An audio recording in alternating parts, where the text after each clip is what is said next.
Flower లాగా వచ్చేస్తుంది. అంటే కాకు సంబంధించినవి ఒక ఫ్లవర్లో ఉంది. ఇది గాకు సంబంధించినవి.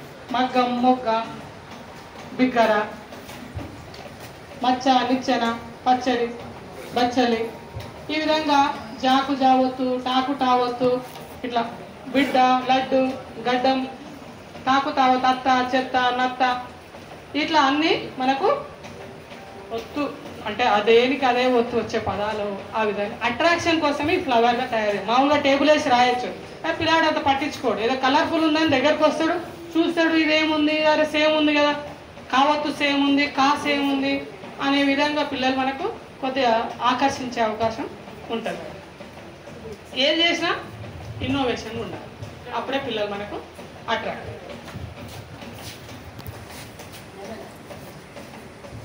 ఇక్కడ చూడండి మేడం, జనరేషన్స్.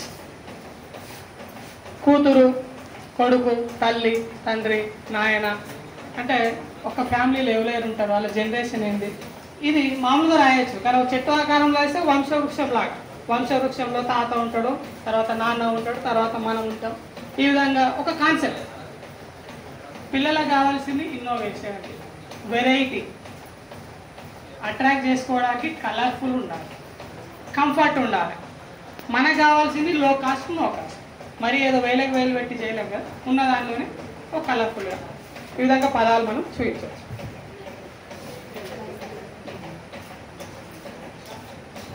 ఇది 4వ తరగతిలో తెలుగు నెల అన్న పాఠం ఉంది. ఇది మనకు చైత్రం, వైశాఖం, జ్యేష్టం, ఆషాఢం, శ్రావణం, భాద్రపదం, ఆశ్వయుజం, కార్తీకం, మార్గశిరం, పుష్యం, మార్గం, పాల్గొనం, ఈ విధంగా 12 తెలుగు నెలలు మనం ఒక నిచ్చెన ఆకారంలో తయారు చేస్తున్నాం. మనకు తెలుగు నెలలు అనే పాఠం కూడా ఉంది 4వ తరగతిలో. ఈ విధంగా ఒక్కసారి మనం తయారు చేసుకుంటే మనం ఆ స్కూల్ ఉన్న రోజు వాడుకోవచ్చు, ఖరాబ్ కాకపోతే. వెనకాల ఇంగ్లీష్ నెల జనవరి, ఫిబ్రవరి, ఏదైనా వదిలేదు లేదు, వాడుకోవడమే.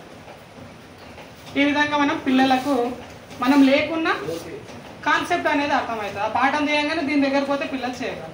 కనీసం రోజు ఒక అక్షరం నేర్చుకున్నా సంవత్సరంలో ఒక సగం అన్న ఐడెంటిఫై అనే చేస్తారు. చివరికి నేర్చుకోవడం ఒక 2 years పట్టిన 1 year కనీసం అక్షరం అన్న గుర్తించాలి. ఈ విధంగా ఇవి భాషా భాగాలండి. భాషా భాగాలకు సంబంధించిన కొన్ని పదాలు ఉన్నాయి. ఎవరైనా జెంట్స్ సార్లు ఎవరైనా వచ్చేసేసి ఒకళ్ళు అక్కడ ఉన్న దాంట్లో అరేంజ్ చేయండి చాలు. చాలా ఈజీ కాన్సెప్ట్, వేరే ఏమీ లేదు. దయచేసి ఎవరైనా ఒకటి సార్, ఇందాక వెంకటేశం సార్ అన్నాము, సార్ రాలేదు. వెంకటేశం సార్ రాకుండా ఇక్కడ వెంకటేశం సార్ వచ్చారు కాబట్టి ఇప్పుడు ఆ వెంకటేశం సార్ రావాలి. సార్ వెల్కమ్ సార్, క్లాస్ పెట్టండి సార్. మీరు ప్రశంస అనేది ఉండాలి సార్, అప్రిసియేషన్ ఉంటేనే మనం ఉత్సాహం ఎక్కువ వస్తుంది.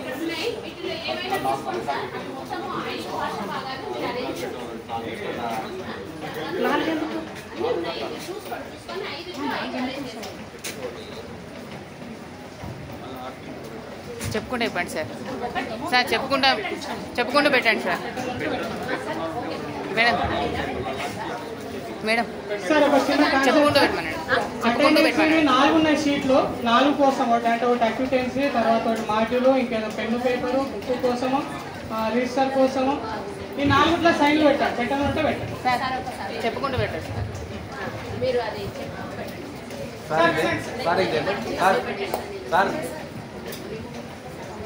జింక అండి. జింక అంటే పేర్లో తెలిపే నామవాచకం కదండి. నామవాచకానికి బదులుగా వాడేది సర్వనామం కదా, అతడు.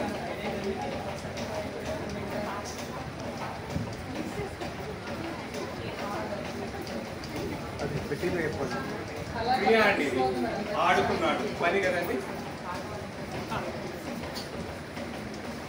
చూడండి, అందం అండి, ఇది విశేషణం. గుణం తెలిపేది. ఓహో, ఇది అవే. రైట్, కరెక్టేనా అండి? కరెక్టేనా? Class, sir. Appreciation is important.